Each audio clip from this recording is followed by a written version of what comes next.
Hey Panda Nation, you are listening to the Inverted Gear podcast with your hosts Nelson and Hillary.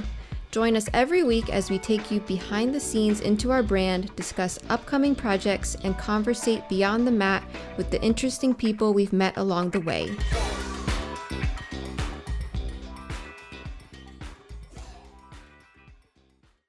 Good morning, Hillary. How are you? Good morning, Nelson. Doing well. How are you? Doing great. It's great. We have a guest in the studio today. Can you introduce him? We have Rene Sousa, one of our very good friends, high-level competitors, and you probably know him through his buggy-choking the world tour and all his competitions lately. And happy to have you here, sir. What's going on? How's it going? Hannah, what year did we meet? Bring it back. Your memory is definitely better than mine. I don't know. I would say the first time we definitely met like in passing, but for me, like the biggest memory I have of you and me, is like maybe like early 2019. We're training with Thor at Zombie for, ADCC 2019. And I just remember like, like people say stuff to you along your journey. Like Nelson looked at me like right in the eyes and he goes, I'm going to have to take advantage of like kicking your ass now. Cause in 1 year, like you're going to be able to kick the shit out of me. So like, that's one of the first memories I remember about us, but we definitely like met and crossed paths before that. Cause that was like pretty recent actually. Yeah, like I remember training with you. You might have been probably purple belt, and you guys were still in the school in the shopping mall Next to the Chinese buffet. next to the Chinese buffet. Yeah. And like I remember you coming at me with all the crazy shit. I was like, who the hell? Like this like tall, lanky kid, and then you were like super skinny back then. Yeah. Even skinnier. And then like I would just try to pass your car and like pin you down. You used to call me down, and you're throwing like all these crazy submissions at me, and I was like, holy shit! Like the kid doesn't get tired. I don't think I'd ever matched like your guys' face to like the brand, because like I'd already been wearing inverted gear, had already liked it and stuff like that. So yeah, I think it was just like, I don't know. I guess, and then we kind of got together after COVID and stuff like that. So it's been an interesting journey, but it's been so cool to like learn about both your guys' journey as we become closer, and like just hearing like how so many circles are intertwined. And I'm kind of been in this game, but you guys have like been in this game, so like I'm like a total jiu-jitsu nerd. Like I love hearing like the little stories you guys have about like older stuff and stuff like that. And it's just cool to see like sort of you guys' journey. Yeah, it was funny when Nogi Worlds, you were hanging out with Majid. So I came up to you guys, said, what's up to you? Said, what's up to Majid? And you're like, wait, you know Majid? Yeah. And I was like, come on, man. We hung out in Mexico for a week once upon a time. And then after he's like, can you take my two most prized possessions as he's like, me and my wife compete? And just... I need you to take care of these children so we can go. Oh man, it was a funny time, because it was just like, in my head I was just like, this is so, it was like one of the like literally like, I think, yeah, earlier that day I'd placed third in the world, was so happy. I needed to rest and relax and compete in the absolute. But like, it was literally like one of the highlights. Like, it was just such a cool thing. Like, I have two friends that they have a problem. They're competing at the same time, so nobody can watch their kids. Like, it was just a cool thing. Even though the little one was like screaming at the top of his lungs when he saw you guys fighting. He really relaxed a little bit when I put the baby shark on and just got him to chill out. Hit him with a baby shark. Oh, yeah. No, yeah, you saved the day that day, because Nelson and I were competing at the exact same times across the mat from each other at Noki Masters Worlds, and doing trying to do our thing. Yeah. You guys did. Little guy was screaming his head off, and I just remember you singing Baby Shark over and over again. Yeah. But it was a cool experience, and then Mexico. Wow, Mexico was a great time, and it was cool to train, and just cool to see like jiu-jitsu, and not just like around here and stuff like that. It's cool to see jiu-jitsu everywhere. You guys just came back from Chile, Japan. That's literally like the past 6 months. Yeah, so it's been a little bit of a whirlwind, but yeah, Rene came as one of the instructors for the Mexico camp that we do last year. Changed his life. Very much. He's part Mexican now. That was our first camp, right? Our inaugural Yeah, Vertigear. inaugural inverted gear camp. Oh, really? All the Mm-hmm. Yeah. other ones have been with BJJ Paradise? Well, they've been so BJ Paradise runs their own camps, and then they help we run this together as Mhm, mhm, partners. mhm. And the other camps have either been through Jiu-Jitsu Globetrotters. We've Gotcha. been part of like Groundswell Grappling And you guys Concepts are with like Emily Kwok. contracted as like the instructors then? Yeah, so they just Just got kind of like, invited to teach either Globetrotters or Emily Kwok's camps, or our friend Kevin used to run this camp in Costa Rica. I mean, I think he still does. So yeah, we've been all over. It's just people inviting us. So like, I don't know, like at this point, we've been to over 20 camps probably altogether between Globetrotters and Costa Rica and Brad's camps and Grantswell. So we have a pretty good idea about what it takes to run one of these, and that's awesome. and also is like finding the balance of what we want to do. Right. I was on the Chewy podcast last week, so Mhm. I think the episode got released Monday. And one of the things I was talking about is back in the day, if you wanted to take a jiu-jitsu vacation, like go to one of these camps, they were usually like prep camps.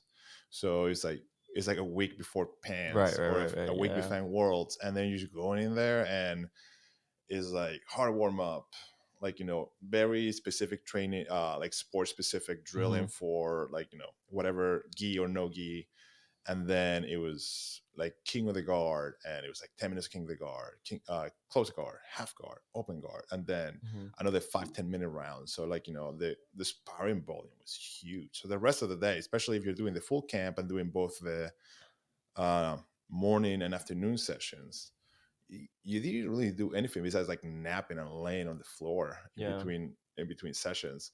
Now, the way we run camps is kind of, we hang out, we get our training in the morning or the afternoon, and then there's activities, we going surfing, or like if you do the Globetrotters winter camp, you're going snowboarding, you're going out at night and drinking and hanging out with your friends. And you can really make it your own adventure how much you want to train, and then just finding that happy medium between like, I'm just here to party, I'm just here to train, Mhm. find like a cool location too, because uh back in the day, you kind of went to one of the big schools and you stay hotel near the school and you just Yeah. hobble your way to training and then back to the room to rest. Now you have all these cool vacations, like Mexico, Costa Rica. We started doing the camp in Chile. Mhm. Christian has like castle camps, like he rents a Yeah. castle. I've seen it before. Yeah. It's And you're pretty hanging cool. out in a castle for a week doing Yeah. jiu-jitsu, and it's super cool that have all these available. I mean, there was always guys that would say, like, "Oh, I'm going to Brazil to train," and then they will go to Rio, and then Yeah. go to the academy on Monday, maybe Tuesday, and then after that they were just at the beach. Yeah. Yeah. All the pictures from then on came from Ipanema.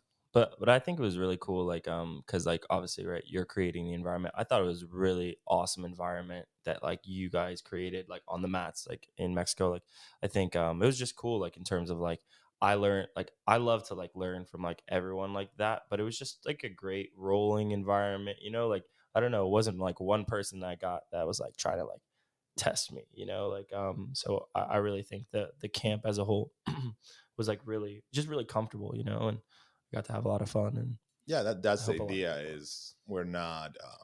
It's not Abu Dhabi night, No, but you guys. It was funny because you and Kivan just came from Nogi Pants. Right. I remember like it was the weekend before, so you Hmm. guys were in Texas, then flew in Yep. to us in southern Mexico there to That's Puerto. right. You didn't even get home first. It was just No, we like went right on the there. Yeah, road. it made perfect sense though. Like that's why like sometimes like I like won't book my flight home because I'm like I don't know where I'm gonna be. Like I might pop over here, So like it was cheaper.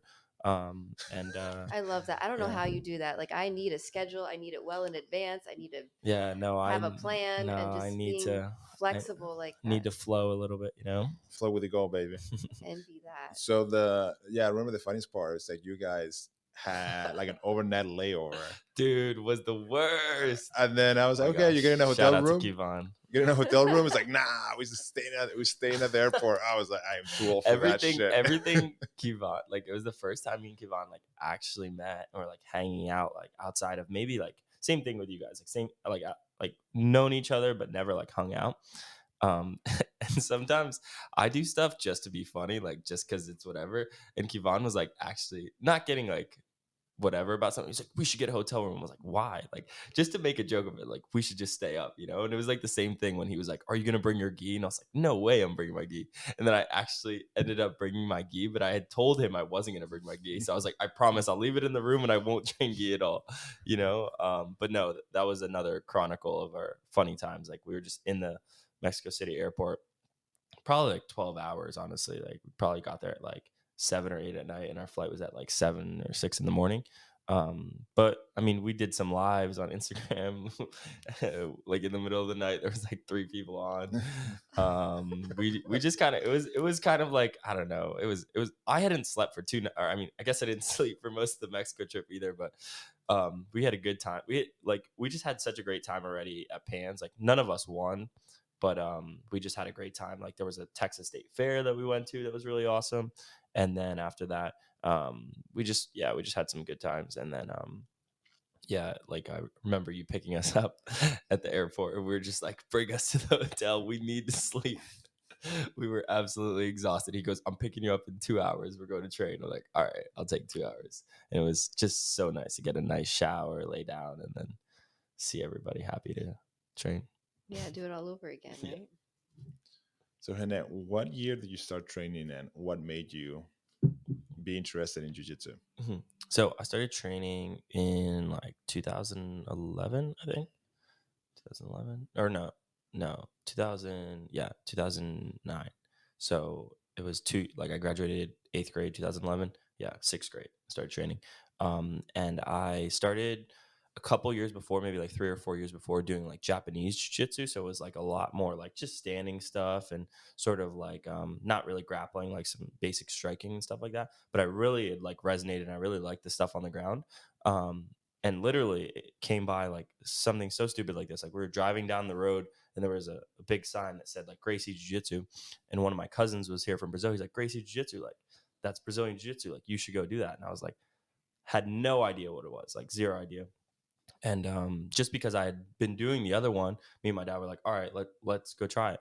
Dude, first day, did like a triangle choke, did some other moves, and just really like resonated with like the feeling of like just moving like that and just doing that. And I was 11 years old. So it was like something that like right off the bat like really caught my attention. And it was like a Gracie self defense, like, certified training center. So it was like super basic. But it was like, I don't know. Now I think back, I'm like, oh, I wish I like got into more sport at first and like all this stuff. But I really like the foundation that it set for me, in terms of like self defense, in terms of like being able how to like teach and stuff like that. So it really like set a good foundation for me, because I was 11 years old, but I was already in the adults class. But then within a couple of months, I was already helping like the kids program and stuff like that. And I think probably within the first year, I started competing and I started to like that. And it was just over the next couple of years, people there were like more hobbyists. So everyone didn't really want to compete. And I was like, frothing at the mouth to compete and like fighting all these guys. And it was interesting because I didn't know that there was more moves than like the 32 moves that we learned. So like after a while, I had all these memorized. And I'm starting to come up with my own things. I was just craving something different. So it was maybe 3 years, 4 years after that, probably 4 years. I was still a white belt. I was maybe like 4 stripe white belt, and I was just waiting to get my blue belt because I was still like 15. Um, I went to try at 10th Planet, and I just like fell in love with like just the difference in vibe, just the difference in like they told me I can kind of work on whatever I want to work on. Like, for the past couple of years, I had been just doing the same exact thing over and over again. So it was just kind of like freeing to be in that new space of like 10th Planet. And then from that, like after I got my blue belt, I just kind of told them, I said, hey, like, this is where it's just going to be best for my growth. Like it was a tough conversation, but I think it was like necessary. If I wouldn't have done that, I don't think I'd probably still like my instructor from back in the day that was a blue belt years before I was a blue belt. He's still a purple belt. Like, he's still like, because in the Gracie CTC, you have to like test for each stripe, like online video. Um, so yeah, we just took completely different paths. But yeah, then from there, um, I went to college, and when I went to college, there was no jiu-jitsu in college. So, but because I was wrestling, I was allowed to use the wrestling room. My coach was like, "Yeah, do whatever you want."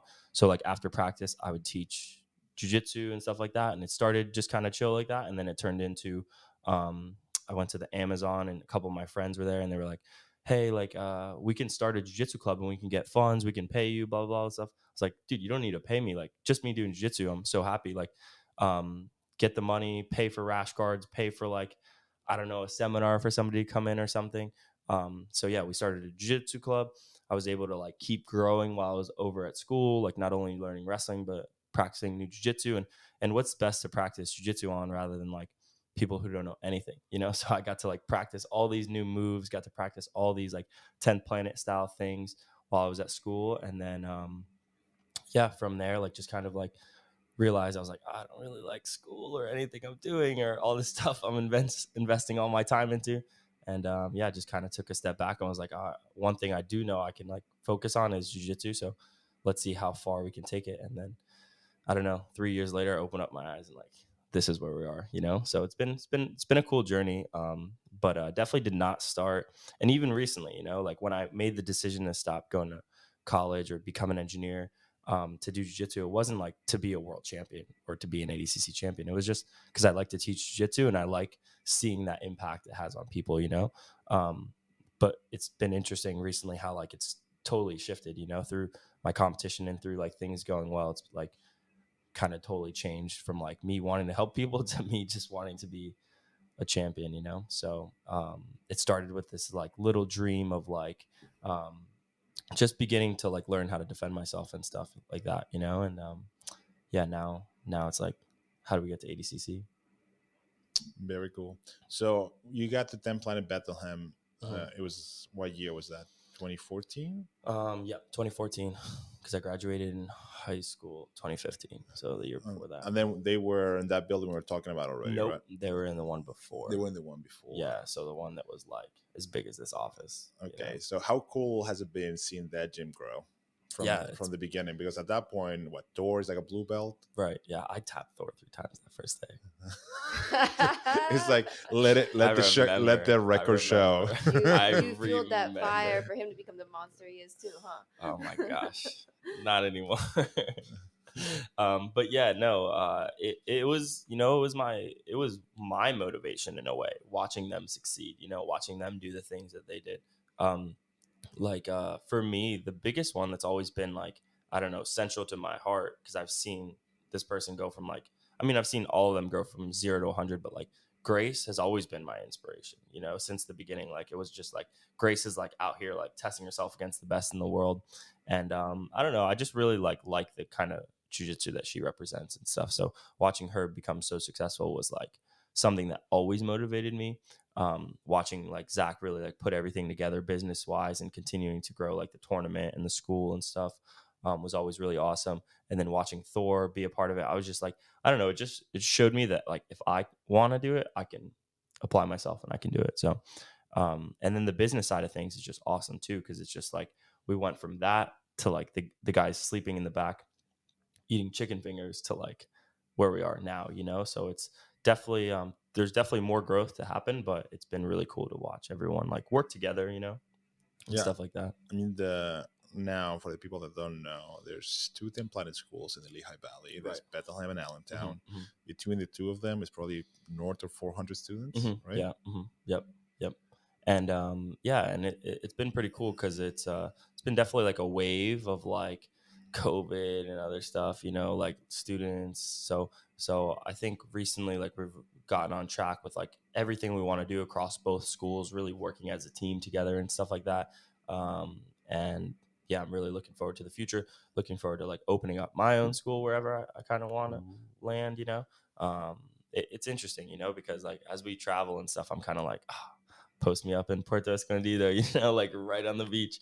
But the more I think of it and the more like I like just connect with people, like local is like, it's just so much better because it's just like, you know, if I put out something in my local town that I'm opening up a school, like I'd have 50 signups by the end of the day, you know, versus like somewhere I don't have to know, like I'd have to be out in the community being like, hey, I'm Rene, blah, blah, blah. Like, and it could work, right? Yeah. So those are a couple of things I'm like looking at and going forward because you do want to go somewhere that it does make sense, like money wise, you know, but at the same time, like needs to make sense with like your heart. That's where you're going to be every day. That's where you're going to be giving your everything to. So a local community, like adding to this Lehigh Valley 10th Planet system, I'd probably go a little bit more into New Jersey. So it wouldn't be Lehigh Valley, but definitely be still part of our network, you know? But like, as I said before, like for now, at least till the end of the year, you know, the goal is kind of just focus on me and focus on competing and just doing my best like that, you know? So what's in the schedule for this year, competition wise? So like me and Hillary were talking about before the podcast, I don't think too far ahead. So I have to fight this weekend. I have a big super fight against a UFC fighter, Andre Petrosky. So that is on the schedule, and all these little ones are just like on the schedule, just to practice different skills, you know. So like maybe I'm not practicing ADCC rule set, but I'll have like some sort of intention that I think will help me later on with ADCC trials. So the biggest goal of the whole year is ADCC trials. Um, and then whatever other opens I can do. Me and Thor were talking about doing the Dallas Open in a couple weeks for ADCC. And yeah, like my biggest goal is just ADCC trials. So it's like as much as I want to compete a lot from now until then, to make all my swords sharp, ready to go. I'm gonna do as many things as I can up until maybe like August, and then like mid August do like 8 to 10 week camp to ADCC trials because that's what we did for both trials last time. And I think I've been competing less than the last time, but I think those camps were like the secret to our like success at the trial. I mean, I didn't win the trials, but I just felt like I performed well. And that was like a really good thing just because I feel like 8 weeks or 10 weeks of just like focusing on one goal. Like, I mean, there's obvious like accidents can happen, injuries can happen, but I really like that method of like focusing and taking it to the next level. We really did a really good job with our camp here, so that's what I'm looking forward to do. And any other competitions that like come up, like who's number one or any other like big kind of ones, I'll jump in or anyone that I feel like I kind of just want to like get the grease off the gears or something like that. Is what I'm gonna do because ADCC being the goal, like IBJF kind of makes sense, you know, but IBJF is kind of like a waste of time sometimes too, I'd say. It's awesome. It's great. Shout out to the IBJF. But yeah, just sometimes it's like just expensive and just I don't know, like these other promotions, like I'm getting paid to show up versus like no, like I understand the whole like boom boom boom, it's IBJF, but it's hard. It's hard, you know, when it's what you do for a living and like one promotion offers you money, the other doesn't. So it's like just tough. But those are definitely still some of my goals. So like last year I didn't place at Pans, did place at Worlds. I'd like to place at both this year. Being at black belt, being at middleweight, you know, it would be tough. Do you have enough points to fight at Nogi Worlds, or is that one of the goals to get enough points to Yeah, make so it? now I have to get enough points. But I guess because I took first, I don't know how many points that is. I Oh, only you took did first in one open. I guess one that's open. 30 points, right? I Or think that I 20? think 27 plus whatever points you got last year for placing third Oh, should okay, you cool, should cool. have No, enough. but I'll do at least one or two more, probably at least Pans and see how it goes. Yeah, But yeah. So like I did Miami Open a couple weekends ago. I went 0-2 in the gi, and I was trying to place for World, but it was my first gi competition in like probably like 3 years or something, and my first gi competition at black belt. So it was a learning experience. But you know, in going forward, when I have the chance, I'll definitely keep training gi like at least once or twice a week, and then we'll look to compete a little bit more in the gi too. that's cool because right now most of the guys that are really going in on the no-gi are no-gi only, especially like the 10 planet guys. Right. You're a rarity amongst the 10 planet Yeah. guys. Yeah. Like it was funny when we opened a bunch of your training partners, like, Hmm. oh man, this is so cool. I Hmm. always wanted to like learn some stuff in the Right. jacket. I'm gonna come visit. Yeah. Crickets. Yeah, for sure, for sure, for sure. Because it's uncomfortable, right? Because Yeah, it's it's so uncomfortable, and because it's like, dude, no heel hooks. And it's like, dude, heel hooks aren't everything, you know. Like, and it's just recently what did it for me was that I mean, I guess yeah, this is me calling myself out. Like I feel like one aspect of my game is very sloppy, you know, very sloppy, like my guard passing. And I feel like when we work in the gi, there's like so many different dimensions to talk about in guard passing in the gi and guard in the gi, you know. But I feel like training in the gi will help me like slow down my decision making in my no-gi. So that's like the longer term goal. And if I was like really focused on it, I'd be like, all right, let's do gi every day. But for now, it's just not what I need to get used to, So just supplementing it here and there and just like kind of feeling it out. Putting techniques, I think will help my game overall. And I think it is like a little against my like, flag 10th planet. But I don't know. Every time like I go to California, I go to John Jock's to train with John Jock, and it's always gi like there. So I'm used to that. But it's just, I don't know, that's the part that kind of like got me excited. It made me uncomfortable, and instead of me being like, oh, like let me not do this, I was like, I know that there's something for me to learn here, so I kind of want to like do it more and stuff like that. And I mean, my first training session as a black belt, I came to train with you guys, right? So that was pretty cool. It was cool. Yeah. Do you visit any other gi gyms in the area here, like get your training, or you just go to California when you want to train? No, yeah. So other than coming to train with you guys every now and then, where else? Yeah, just Essential, going to JT Torres' gym in New York. And I was just kind of in the habit of going there for our ADCC training, Okay. and then they started training for Worlds, and I was just kind of there already, so I just kind of tried to adopt that. But I mean, obviously that's a little bit far of a commute. It's like an hour and 40 minutes, so it's a little tough. But that's the thing. Like in terms of like getting the tough rounds, like I'm getting beaten into the ground there, So it's just worth my time in a way. It was definitely like spreading me a little thin, trying to go there like 2 to 3 days a week, with like maybe like 4 hours of driving each way. But was just definitely worth it in terms of like pushing my comfort zone. Those are like competition classes and stuff. But just getting to train with like JT Torres one on one, Fiona Davies one on one, like just all these people, like it's like really good connections. And then also like all of JT's like blue, purple, brown belts are like insane. You could tell he beats them up, because it is they're all their levels of everything is really good. So yeah. But going forward, yeah, like I've told you guys, like just balancing my schedule, coming to train with you guys more, and I really like the approach that you guys have to jiu-jitsu. Fundamentally sound, right? Like I just like it because it's like completely the opposite of what I do. So it's good yin yang. Yeah, I got to balance you out. But yeah, training with JT is awesome. I have not been able to visit the school. Oh, really? We got to make that Yeah, let's pilgrimage go. eventually. Let's But go. I know JT for a long time. Uh-huh. I mean, I think the first time JT beat me up, he was a blue belt and I was a white belt. Whoa. So no way. And then every time I train, like as Was that I him? progress, Yeah. I would get like my blue belt, and JT was a purple belt. I was like, oh, maybe you can do a little bit better. No, he still kicked the shit out of me. Yeah. And then purple belt, brown belt. Well, how long did it take you to get your black belt? So I got my black belt in 6.5 years. What? Yes. I didn't know that. That's crazy. That's all I did. I just trained Oh twice a day. Because he got his black belt in 5 years. Yeah, he gets black belt fast. So I was training. 6 years is fast. So I was training. That's crazy. I lived near Jimmy Harbison, which was one of JT's like main training partners in Jersey.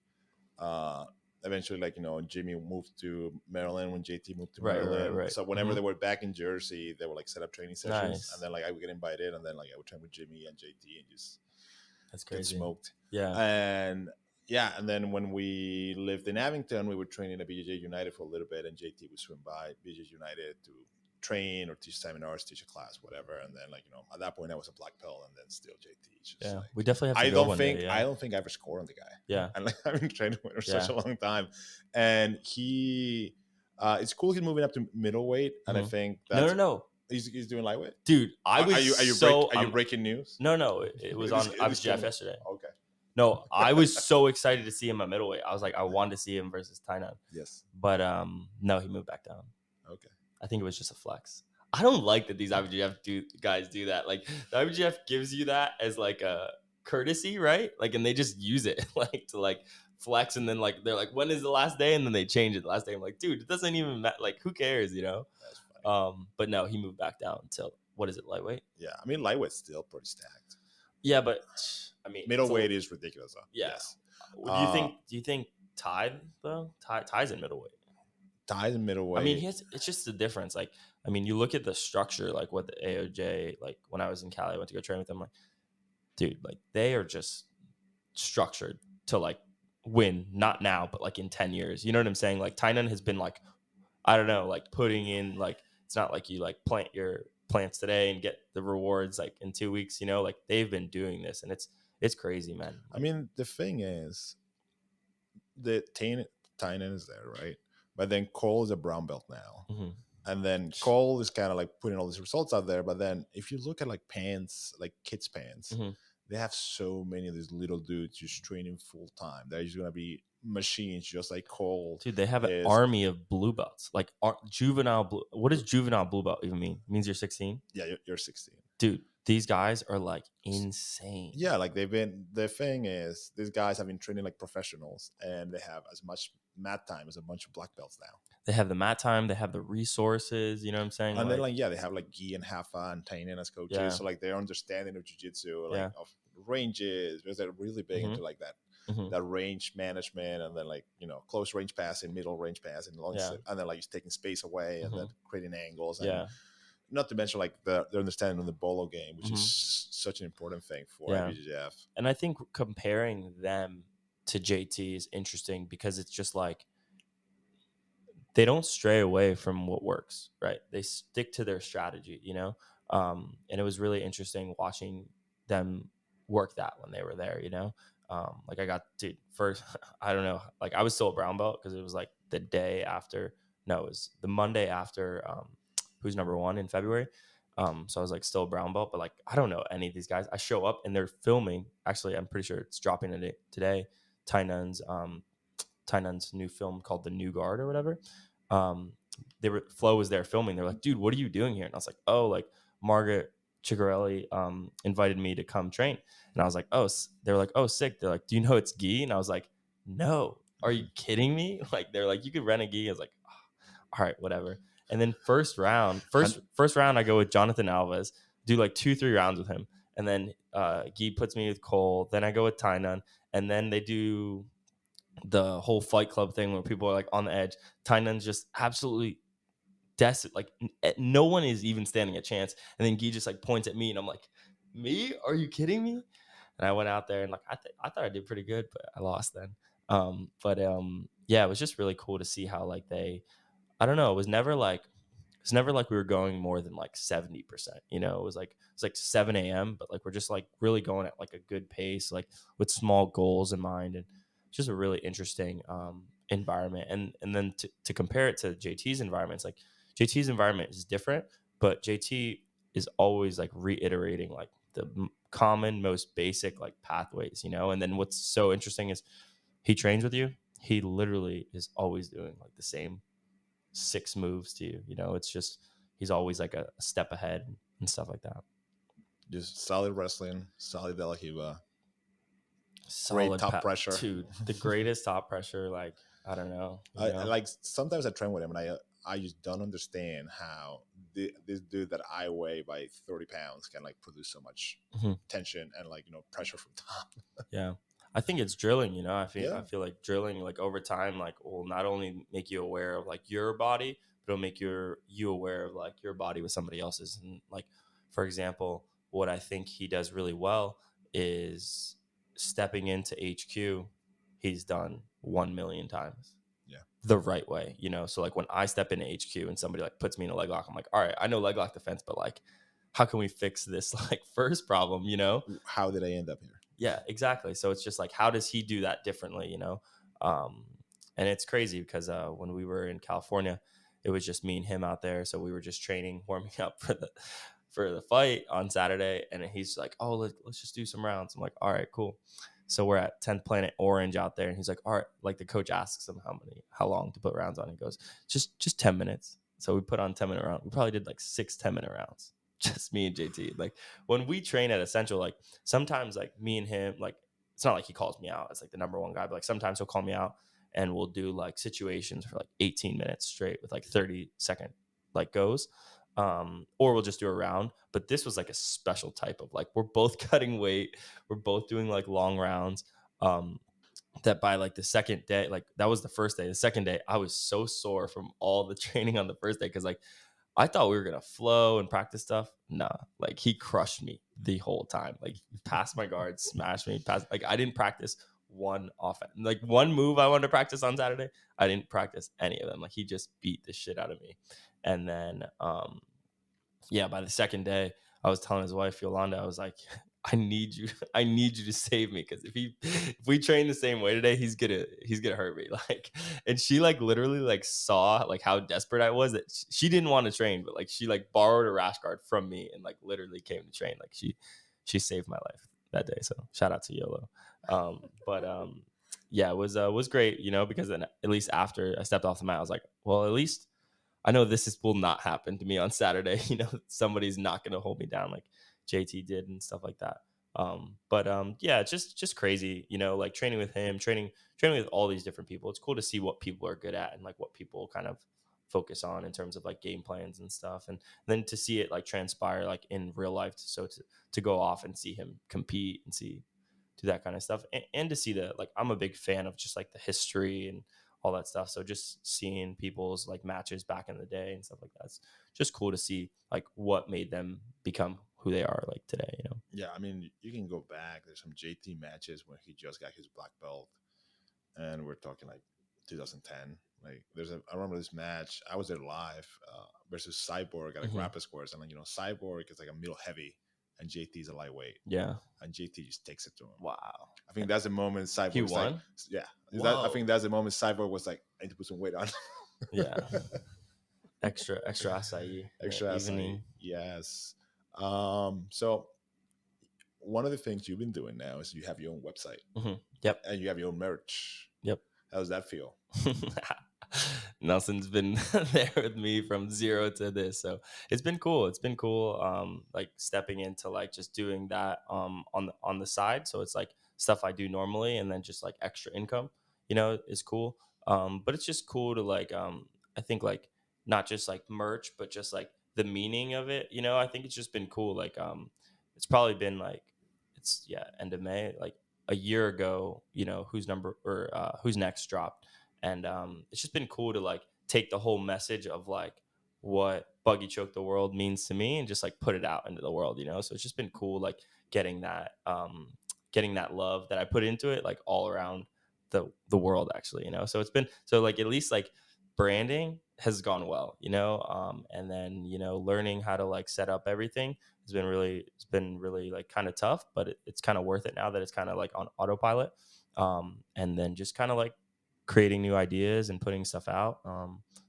It's just like I'm excited to like see kind of where it takes me, because I'm like, to be honest, like, I know we have to push the rest of these rash guards, but I'm ready for like the next, like I'm trying to work so hard on other things that the next time that I compete and next times I compete, people like forget about me doing buggy chokes almost because it's Yeah. like almost like the only thing people expect out of me nowadays, you know. And I'm like, dude, at least if you want to see a buggy choke, shut up. Don't say buggy choke. You know what I'm saying? Because as soon as you say buggy choke, the other person's singing buggy choke. So like, if you want to see me hit a buggy choke, please shut up. You know, like when I was at Who's Number One, like Eddie Bravo goes, buggy, buggy. And I was like, dude, I know.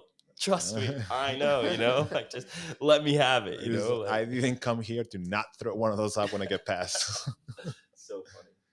So uh I f- I so we're shipping your stuff, and it was Right. cool that the moment it got turned on, the shipping software starts like bing bing bing bing bing Yeah. bing bing bing bing, all this People were waiting for it. Yeah. people were waiting for it, and it Yeah. was cool to Good see the hype. support. Like, as soon as you posted Mhm. on Instagram, like the Yeah. amount of love that you got, Yeah. and like, people buying the stuff, it's Yeah. super cool. And it's something I've been telling guys, like, in your, like, coming up the Mm-hmm. ranks and like making a name of themselves with like super fights and tournaments and stuff, is like, hey man, like, why you, like, you have all these people that support you You're missing already. out, right? You're Yeah. missing out. Like, instead of just trying to get like people to sponsorship and pay you, like, you could be making something Mm-hmm.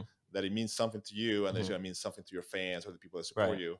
Yeah. And then, like, people need to buy gear anyway. That's what I was gonna say. People If- need to buy gear. people need to buy gear anyway. So if you make something Mhm. and it has a emotional connection to somebody you believe in, somebody For sure. you connect with. Mhm. And the other thing too is that you've been traveling all over the place now. For sure. Yeah. So you've been So yeah, we definitely. I was looking at it the other day. It was like Canada, like everywhere, right? Like in the Yeah, US. and then like what you have, you're going to Iceland, right? Coming up. Yeah, so before that, so we are in May. June, I have camp in Pennsylvania, and then second week of July, I go to France for a week, and then I have a camp in Amsterdam for a week, and then I go to Finland for a couple days, and then I'm either going to Barcelona or London. Um, and then I come back for 2 weeks, and then we go to. Are you going to Iceland? I don't know. Are we waiting to? Hillary's looking at me. He's like, "When you going to Iceland?" Well, I know we were talking about. You went to Australia already? Yeah, so I've been to Australia Yeah, twice. we were. Nelson was on the Australia train. Let's go. Wanted to go. Let's He's go. like, I was like, "Yeah, And now we're like maybe next year. we're gonna visit crash. again. We're gonna crash on Lycon's couch." Yeah, dude, literally, like I was talking about it the other day, like in terms of me having opportunities, it's crazy the amount of like opportunities I have to train nowadays. So it's like literally like, I mean, what other time in my life could I just be like, you know what, I'm just gonna go to Australia and like maybe not live on Lachlan Giles's couch, but I know some other guys down there that I could live on their couches. Or like anybody, you know, like even when I was at AOJ, they were like, yeah, come back and train anytime. I was like, you're inviting a 10th planet guy to come train here anytime. Like, what is wrong with you guys, you know? And like, I don't know, like, yeah, traveling's my favorite, you know? So Yeah. I'm excited. I'm excited for Iceland because you get to kill two birds, one stone. I've never trained with Lachlan, and I've studied him for probably like easily over like 10,000 hours. And then Craig is like one of my favorite people to train with. So I'm excited to like have both of those. And then on top of that, we didn't book too many extra days. We booked like 4 extra days. So I'm looking forward to like looking around the island. Yeah, you gotta seeing if they have like any ice around or anything. you gotta hit up Siggy. I will. Shout out to our buddy Siggy Path. Yeah, I'll bring him some probiotics. Yeah, bring our boy some probiotics. No, I have to get his Instagram later for you because I don't have it. You got it. Or boys in Iceland are awesome. So Wait, Siggy, he's out of. he doesn't train at Molnir. He trains. I forget the name of the school. But is it in that city or no? Yeah, it's, okay, it's cool, near. cool, It's around cool. Reykjavik, and then we know Haldor. Haldor is one of the OG globetrotter guys, and he trains at Molnir. Actually, one of the signs for the gym is Haldor wearing a panda gi. Oh, really? Whoa, Yeah, that's cool. Like outside the gym, it's like this giant picture of Haldor with a panda. I'll take a picture with it when I get there. Yes, please do. So I love Molnir. Molnir is one of the coolest gyms I ever visited. So it's it's awesome that you're going out there. Yeah. And then I was definitely looking at that, but this year is like so crazy. I don't know. So- I'm not sure we're gonna make it out. So let's take a step back. You said Australia, like where in Australia? Like So literally just to train with Lachlan, or so 'cause that's the thing because like, Lachlan's always like it's like Craig. Like you go to B team to train with Craig is like he's on tour. Like you know what I'm saying? Like he's not around. You know? So I was hitting him up. I was talking to him when he did the like last second Florida tour, right. Well, like US tour. So he was I caught up with him in Miami, and I got to train with him and shoot the shit. And I told him like, you know, I was training with you, and one of the things we want to do is we went to Australia once about 7 years ago now, and it was before babies. And we had our friend Chad, who used to run this jiu-jitsu like affiliation down there. It's called Infinity. So there was like a bunch of Infinity gyms. I had like a lot of connections in New Queensland, so like north of Australia. Yep. And he set us up with I think 6 seminars when we were there. So we were there for like 2 weeks, and we landed in Sydney, then went to Brisbane, trained in Sydney. Like somebody from the jiu-jitsu gym in Sydney picked us up at the airport, brought us to the hotel, and then like picked us up for training. And then we flew to Brisbane. We met up with Chad, had beers. There was so many beers that trip. Australians can drink. Australia was literally like probably like the coolest time of my whole like I've been to a lot of cool places and had like good times.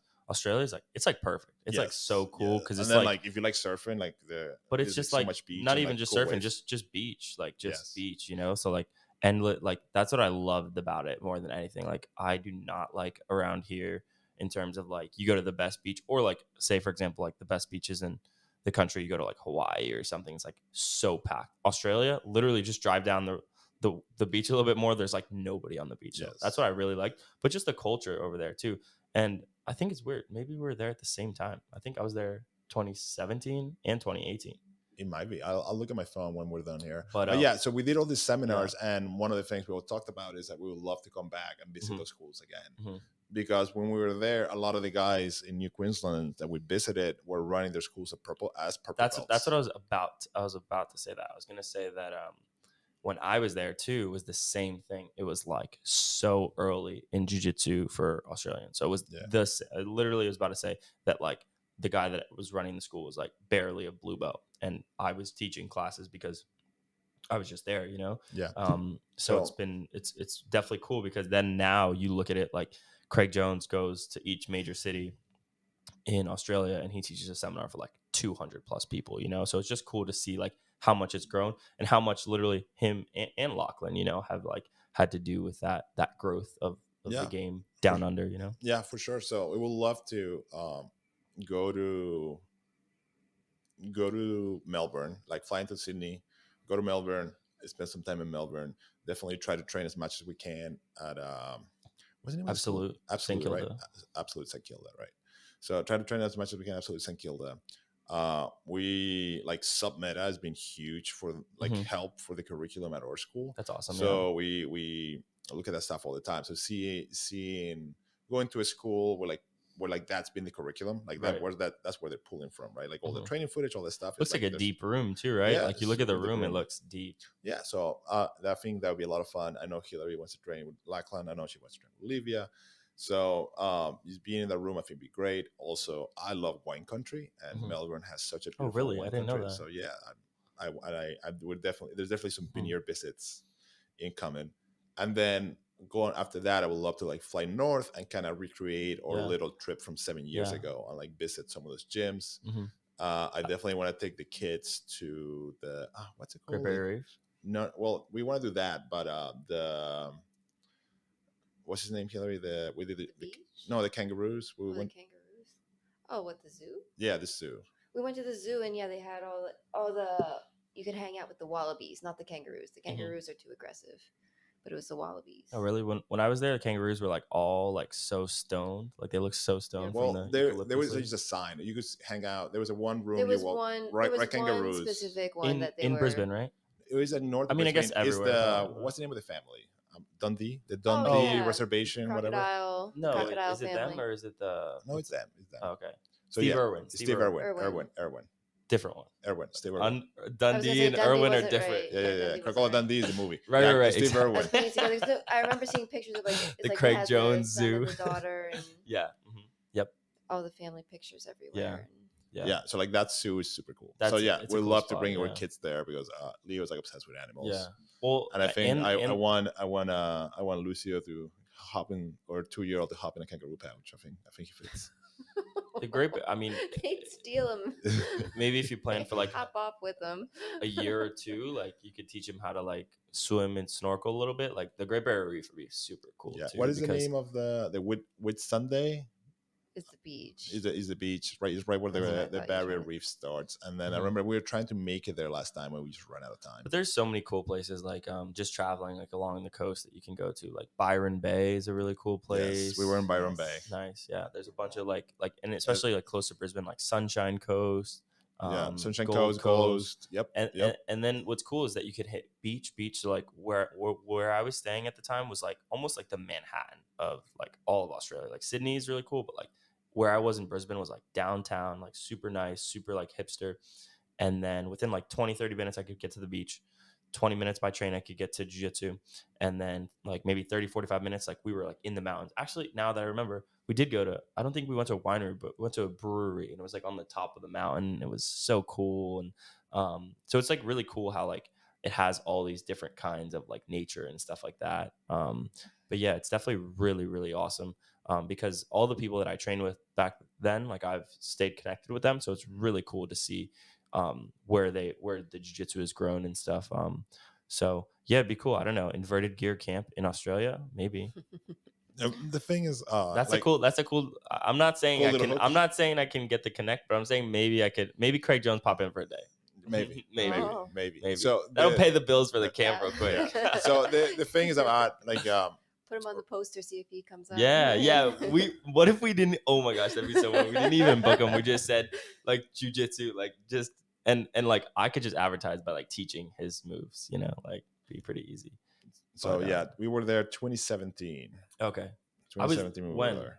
March. okay, I was there in July. Yeah, Oh, we were there for interesting. my birthday. Wow, that's crazy. Yeah. But yeah, the I actually don't think I drank much beer when I was there. Had a lot of cider. Their cider was so good, like hard cider. Yes. Wow, Yes. it was so crazy. It was so good.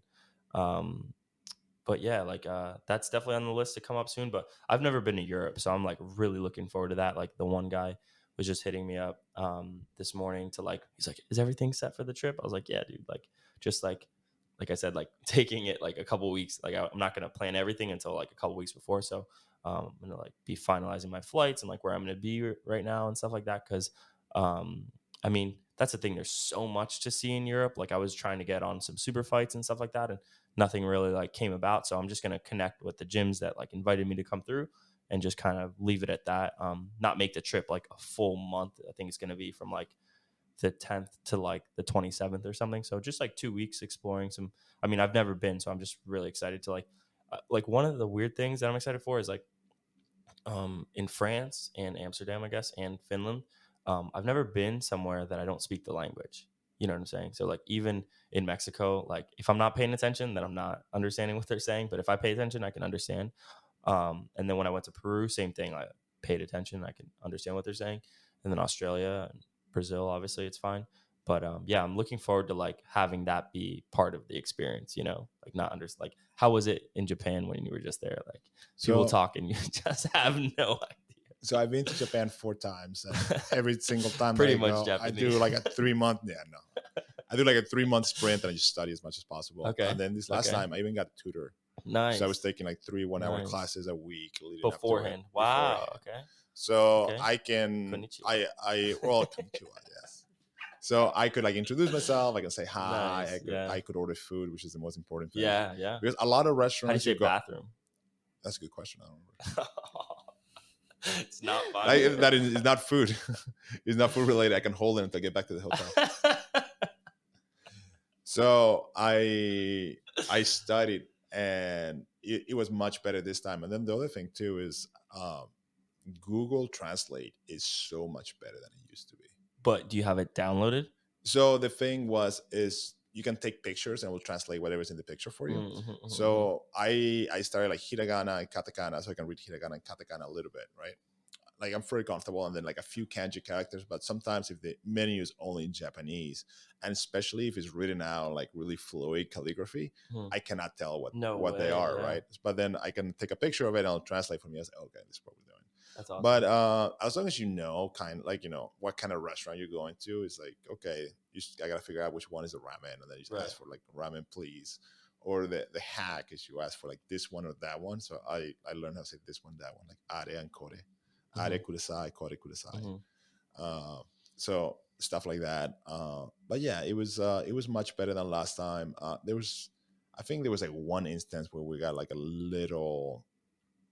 I was having trouble buying like a train ticket, and like my car wasn't working, and I had trouble like trying to get that across. But then like I figured it out. It wasn't bad, and as long as you the first time we went, I think it was a lot more jarring, and then we kept getting lost in train stations, and we like he's getting turned around, but then like you look at a sign that points this way, and you're like, what does that even say? Yeah, like if you look at a map of the Tokyo like subway system, you're like, fuck. Yeah, it's the most complex subway system in the world, right? Yeah. So the one thing I will say, Japanese people are very nice, and then if you're at a train station or anywhere really, and you look lost, a random Japanese person will just find you and take you where you need to go. Or like if you go into a store and you ask for directions, more than one time I've had like people either write me a note or like grab me, walk me outside where I needed to go, and then go back to their store. That's really cool. So awesome. They're super nice that way. And yeah, I think we've gone long enough. Awesome. Thank you so much for taking the time. Coming in studio. This was done live. And where can people find you online? At Rene_SOUSA. And then same thing on my website, .com or .shop. So thank you guys for having me. Thank you guys for all you guys do for me. And yeah, looking forward to another cool year and more training, more camps, stuff like that. So thank you guys.